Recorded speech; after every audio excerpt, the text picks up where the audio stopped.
Ladies and gentlemen, boys and girls, children of all ages, welcome to the channel. You know who it is, World of Wrestling. Here today to discuss about Impact Wrestling Slammiversary 2022 and the Impact episode they had on June 23rd, 2022 reviews. Both of them will be covered on this one video. I will get through them very quickly. Very short, sweet, to the point, going over the results and everything else. I watched the pay-per-view the same night that the event took place, but never covered it. I do apologize about that. I just was kind of burnt out and really tired, needed some time to relax, and not to mention, who really cares for Impact Wrestling? I'm really covering it because of the fact that the name of this channel is called World of Wrestling. So I'm trying to cover as many promotions as I possibly can without burning myself out at the same time. So if some of the promotions like New Japan Wrestling or Impact Wrestling or any of the other promotions outside of WWE pay-per-views or AEW Dynamite and Rampage are not covered on the exact time that they were taking place, please excuse me, but I will cover them as soon as I possibly can. And if I don't, I will notify you guys whether or not I'm covering it or not. But let's get into it. Slammiversary. This was a decent, okay show. But honestly, these shows with Impact Wrestling are really boring because of the venues that they're in. They don't have a lot of people there. They have maybe 300 people maximum in the crowds. That is not qualified enough for a good enough crowd to get you energetic and happy to watch these shows, unless you're a diehard TNA fan. They did a lot of surprise appearances. AJ Styles made an appearance discussing about his time in TNA before he left. He thanked WWE for allowing him to actually do this and be able to discuss his memories that he had in Impact Wrestling. It was via satellite or by a video that was pre-recorded. He wasn't actually there in the arena to actually do this segment. There was quite a few other guys. Kurt Angle, I believe, was one of them that discussed his time there in TNA. I mean, he was a huge asset to the company back in those days when they were TNA, and man, did he have some great moments there. But the actual show, the wrestling itself, there was a couple of matches on this card that was absolutely entertaining as hell. And then there was some of these matches, it just didn't really matter to me one way or another. But let me get into it with you guys. The very first match was the Ultimate X match for the Impact X Division Championship. This consisted of Ace Austin, who was the champion going in, Alex Zane, Andrew Everett, Kenny King, Trey Miguel, and Mike Bailey. Mike Bailey is the man who wins this matchup. The action overall was pretty decent and okay. I did not mind this X Division match. It reminded me of the old school days back in TNA. So it was a solid match. And Mike Bailey becomes the new X Division champion. The match, I'd give it a 3.5 out of 5 stars. It had some quality of what we saw back in the day, but it was alright. I've seen better, though. Anyway, moving on to the Knockouts Tag Team title match. It had the tag team champions Madison, Rayne, and Tennelle Dashwood defending the tag team titles against Rosemary and Taya Valkyrie. Taya Valkyrie and Rosemary win the tag team titles. This is no surprise. These two women were actually forming a tag team before Taya Valkyrie left Impact Wrestling for WWE NXT, which she did nothing there. And now she's back in Impact Wrestling, and they decided to pull the trigger on this one and actually form these two women as tag team partners and actually win tag team gold. So, I don't think the match was terrible by any means, but it wasn't all that important. It wasn't something that we really had to see on a pay-per-view type of scenario. But for what it was okay. I'm going to give it a 3 out of 5 stars. Rosemary and Taya Valkyrie win and become new tag team champions. Next up, we had Sami Callihan, my boy. Sami Callihan, I love that crazy son of a bitch. And he went up against Moose in a Monsters Ball match. Monsters Ball match. Basically your overall crazy hardcore rules where two men are for 24 hours fasting for food. They do not eat anything. They starve themselves for an entire day before the event, and they don't have any water or food, and then they go ahead and they compete in the ring like wild and crazy animals. And that's pretty much what took place here. Sami Callihan got his revenge. He actually suffered a major injury that kept him out for at least 10 months, and that was on account of Moose. So Sami Callihan got revenge on that and won this matchup. So kudos to him, and great match overall. I'd give this match a 3.5 out of 5 stars as well. Pretty solid, entertaining, hardcore matchup. The Good Brothers going up against the Briscoes for the tag team titles. This was actually really good tag team wrestling that took place here. Very enjoyable match. I'm going to give this match a 4 out of 5 stars. This was actually a lot of fun and enjoyable to watch. Yeah,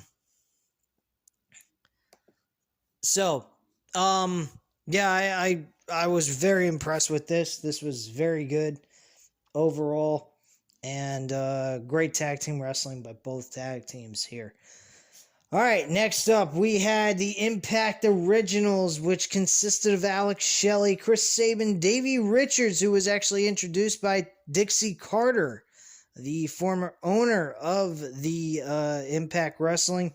We also had Frankie Kazarian and Nick Aldis going up against the Honor No More, which consisted of Eddie Edwards, Matt Taven, Michael Bennett, PCO, and Vincent. This was a wild and crazy 5-on-5 tag team matchup. A lot of things occurred during this match. We actually had Earl Hebner come in replacement of a referee that was knocked out and made the count for the 1, 2, 3, but there was one small problem. He's not an official Impact Wrestling referee. So it didn't technically count, which later this was brought up in the beginning of the Impact Wrestling show, which I'll go over in just a few moments. But yeah, he actually was the one who made the count, but he's not an official Impact Wrestling referee on staff in this company at the present time. So for him to be thrown in there as the referee to do the count really didn't make a lot of sense. But Honor No More lost the match. This match was a good match regardless of the situation. Wild and crazy shit took place here. Now I'm going to give this a 4 out of 5 stars as well. And then we had Josh Alexander and Eric Young for the Impact Oh, wait, I'm sorry. I forgot the Knockouts Women's Championship in the Queen of the Mountain match. The women in this matchup did an excellent job. And I mean an excellent job. They pulled this off beautifully. This felt like watching the men, only this was with women. There was a spot in this match where Deonna Purrazzo and Chelsea Green were on the top of the ladder trying to hang the belt. Both of them were kind of like trying to fight for the rights to do this. And both of them got dumped on the side of the ring. And this is a small venue. This is not no, WWE or AEW type of venues that these two companies go to. They go to very, very small, dinky little arenas that are very, like I said, they have about 250 to 300 people there to watch these events. And there's not a whole lot of room.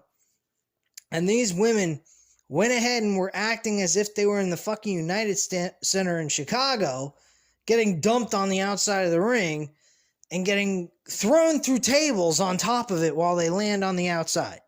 This was absolutely sick. Both of them were holding on to each other for dear life as they went tumbling through the tables on the outside of the ring. It was fucking insane.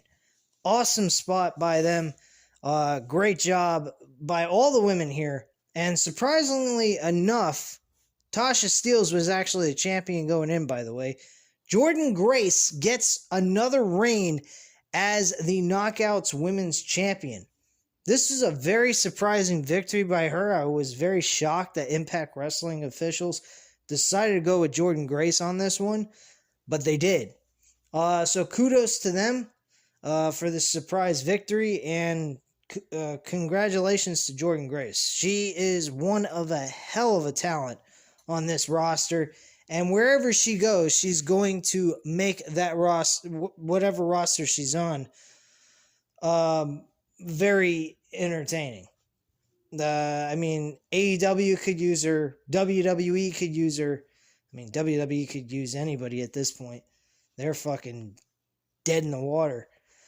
But yeah, I mean, Jordynne Grace is an amazing talent. Anyone that has her services is in great shape with their roster for the women. That's all I have to say about that. Could you imagine this? Sasha Banks going up against Jordynne Grace in a one-on-one match. Talk about fucking fantasy booking right there. That's an intense matchup. I think Jordynne Grace and Sasha Banks would put on a hell of a fucking match. Really an amazing matchup overall. And again, I will give this match a 4 out of 5 stars. The women did an excellent job. Jordynne Grace hung the Knockouts Women's Championship above the ladder. The women that were involved, by the way, was Tasha Steelz, Chelsea Green, Deonna Purrazzo, Mia Yim, and Jordynne Grace. These were the 5 women that were chosen to be in this matchup, and they really impressed the hell out of me. Could have even been the main event if they really wanted to go that route, but they also had the Impact World Championship, which was consisted of Josh Alexander defending that title against Eric Young. I wasn't surprised at all that Eric Young was the number 1 contender against Josh Alexander. Based on the storyline progression, it looked like that's how it was going to go anyway. But personally, Josh Alexander won this matchup with no problem. I mean, it was a back and forth match. It was a watered down version of what he did with Moose at Rebellion a couple of months ago. And I gotta say, this wasn't as good as Moose that Josh Alexander had. I think it had a lot to do with the fact that the match that he had with Moose had a lot more story to it than what Eric Young had.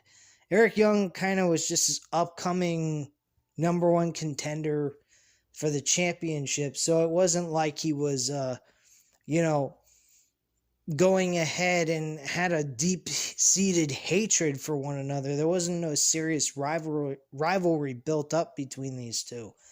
At the end of the day, Eric Young did come close with a little trickery and heel-like tactics in this match, and he managed to get smashed with the C4 on top of the wood with the bottom of the ring completely ripped.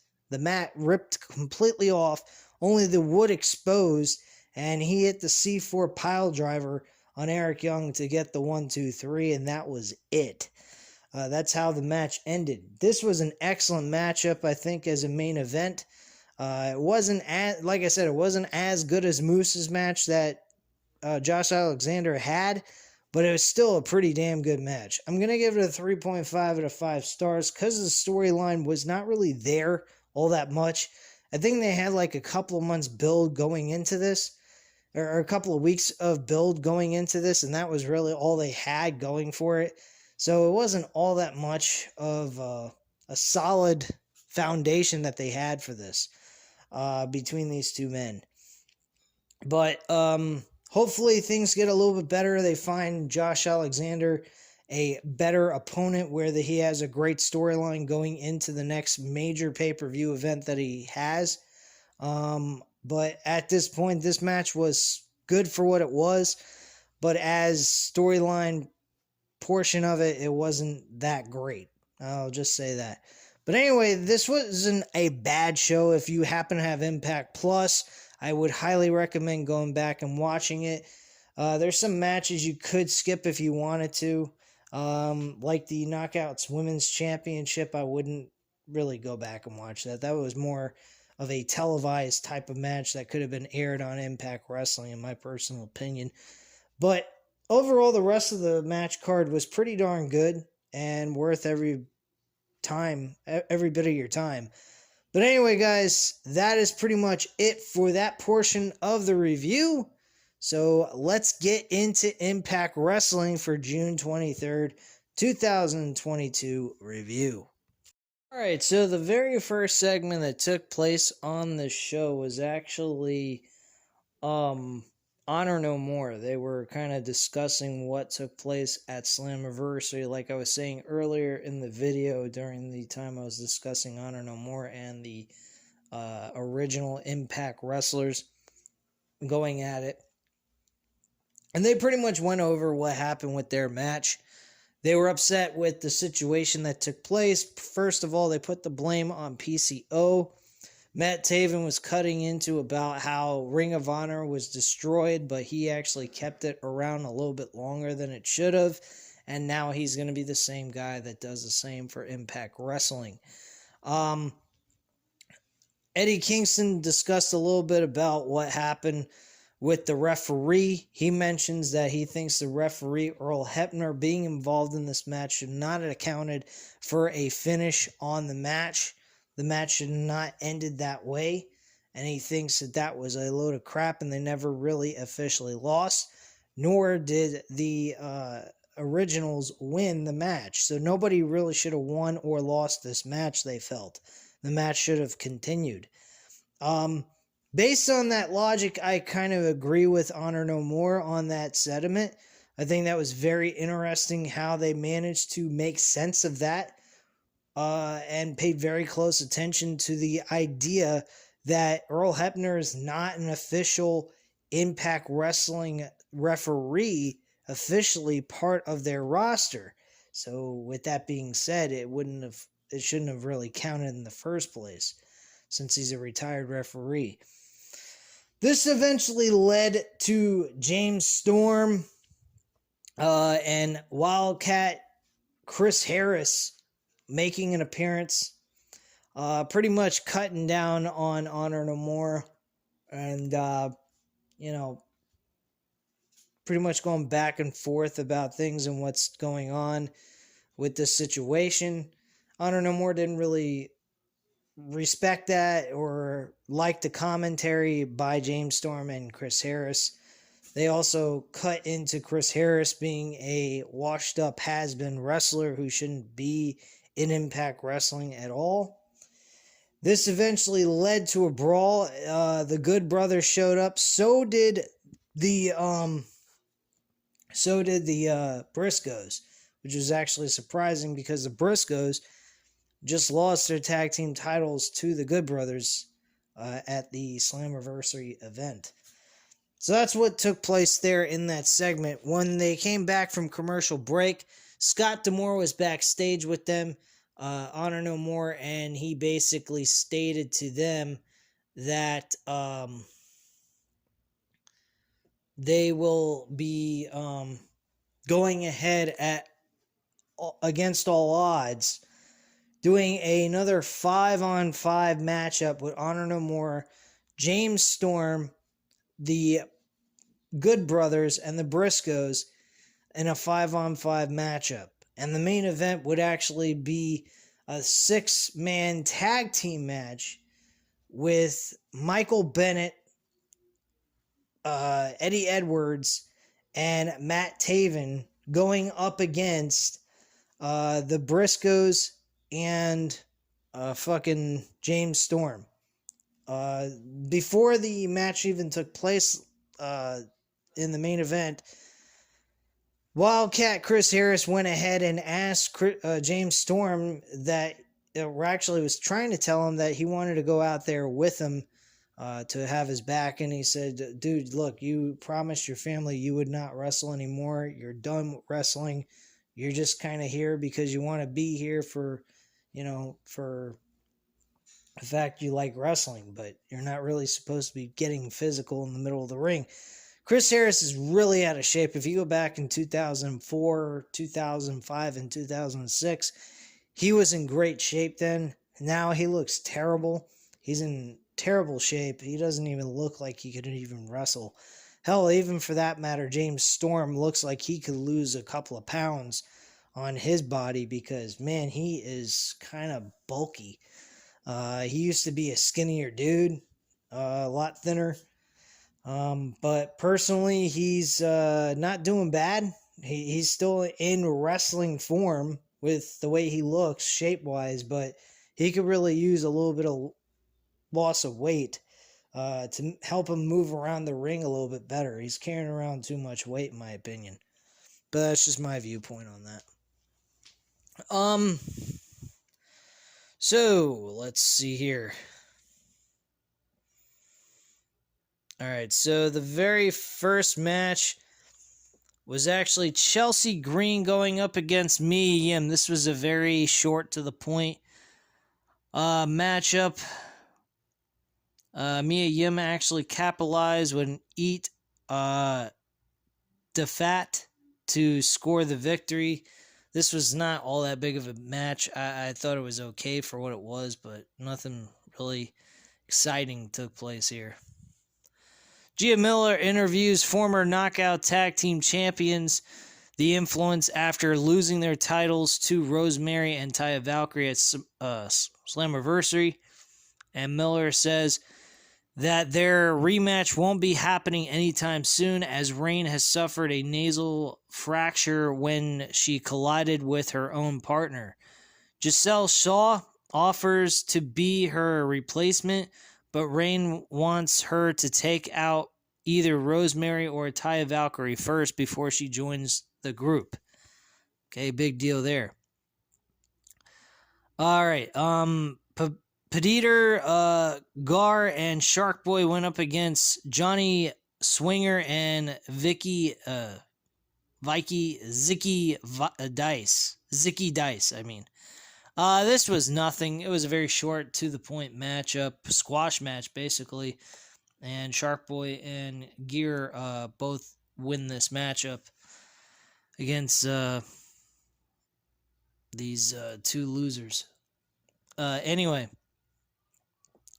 after the match, Joe Doring and Diener attack Gear and Shark Boy from behind. Diener gets on the mic and says they're not going anywhere until Impact World Champion Josh Alexander comes to the ring. Following his successful title defense against Eric Young at Slammiversary, the champ goes face-to-face with his next challenger against Against All Odds with Joe Doring. Dino reminds Alexander that the last time he faced Doring, he lost the match by disqualification. Alexander says that nobody has seen or heard from Eric Young since Slammiversary, and Doring will be next at Against All Odds. Doring and Diener blindsided Alexander with a brutal 2-on-1 attack as security hits the ring to break things up, and Doring starts assaulting members of the security when Diener calls him off and sends him to the back. The scheduled match between Josh Alexander and Diener actually starts right after this segment, and we go right into it. Josh Alexander and Diener actually worked pretty well in this matchup. I don't have too much complaints about this matchup. It was a solid mid-card match that they put here together. Josh Alexander won the match by submission with an ankle lock, and Diener tapped out. So that was pretty much what took place there. Frankie Kazarian wants to reignite his long-standing rivalry with Chris Sabin as he challenged him to a match next week against Chris Sabin. This should be a good matchup, but them trying to decide who's the future is kind of little too late, I think. I mean, let's be honest. There's not a whole lot to speak of. They're both at the end of their careers, pretty much. I think in the next 5 to 10 years, they'll be done. Former Knockouts women's champion Tasha Steelz reveals that she'll receive her contractual obligated rematch against Jordynne Grace at Against All Odds. But first, she must battle Savannah Evans next Thursday on Impact. Wow, big fucking whoop. I'm pretty sure Jordynne Grace will win this match.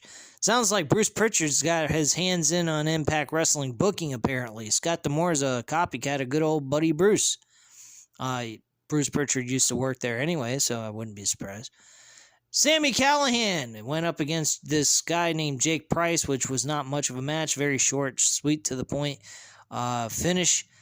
He wins the match with a Cactus Jack Driver 97, referring to the Cactus Jack pile driver that Mick Foley used to apply to his opponents back in the day, especially Triple H in that Manhattan brawl they had in Madison Square Garden in 1997. That was pretty damn good. Anyway, after the match, though, Moose blindsides Callihan with a spear, and it appears that things are far from over between these two rivalries as Moose assaults him with a chair and then sends him crashing through a table at ringside. So this eventually led to Sami Callihan wanting a rematch with Moose and to be more violent than it was before, than the so-called Monsters Ball match. He wanted to have a match that is under Raven's rules. I have no idea how that could be any different than a Monsters Ball match. It's the exact same thing. I keep saying Monsters Balls. I don't know why. Somebody in the comment section will make fun of me for saying that. I'm certain it will be Matt87 Eagle if he happens to watch this video. Anyway, Impact World Tag Team Champions, the Good Brothers, tell the Briscoes that despite their history, they have their backs in tonight's 6-man tag team main event.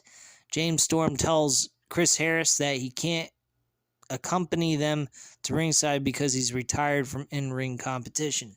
And that's pretty much what took place there, like I mentioned earlier. Sami Callihan tells Impact official Gail Kim that he wants to face Moose in Raven's Clockwork Orange House of Fun in order to settle the score once and for all. Yeah, okay. Who gives a shit? And then the main event, we had Honor No More, Eddie Edwards, not Eddie Kingston. That's AEW. That's the better show. With Matt Taven and Mike Bennett going up against the Briscoes and James Storm. So this match ends with Honor No More getting the victory over James Storm and the Briscoe brothers in the main event. Basically, Taven and Bennett hit the Broton Pack on Mark to score the victory, and that's how the match ends. After the match, though, Kenny King, Vincent, PCO, Honor No More in the ring as they continue the assault, and Impact World Tag Team Champions, the Good Brothers, attempt to make the save, but the numbers advantage is still not in their favor, and Honor No More beat them down and then brutally attacked Mark Briscoe's leg with the steel chair, just as they did to Rhino and Heath Slater. And that's pretty much how the show went off the air. And they pretty much stood tall in the middle of the ring, and that's it. So that's pretty much what you had here for your Impact Wrestling episode. This was not a super exciting show. This was not better than a Dynamite. Sure as hell ain't better than AEW Dynamite. AEW Dynamite is the best televised program in the world right now. And they're not exactly the best wrestling promotion in the world either. I don't think anyone's at the top of their game right now. If you take any of the promotions from the 90s or the work that was done in the 90s and compare it to today's generation of wrestling, I think back in those days would kick these companies' asses. Impact Wrestling, WWE's current WWE product, the AEW, all of them. I really believe that. There's a lot of entertaining stuff that took place back in the 90s that I enjoy watching. Right now, I'm watching chronologically WCW and WWF Monday Night Wars along with Thunder until SmackDown comes into the picture later on. I'm in the month of January of 1998, getting ready to watch the Royal Rumble pay-per-view event where Stone Cold wins the Royal Rumble match itself. And we see Shawn Michaels face The Undertaker in a casket match for the WWF Championship. So, that is what I'm doing in my own private time whenever I get a chance to watch it. I've also been checking out other generations of wrestling. I do watch AEW pay-per-views that I've purchased in the past in my own free time as well.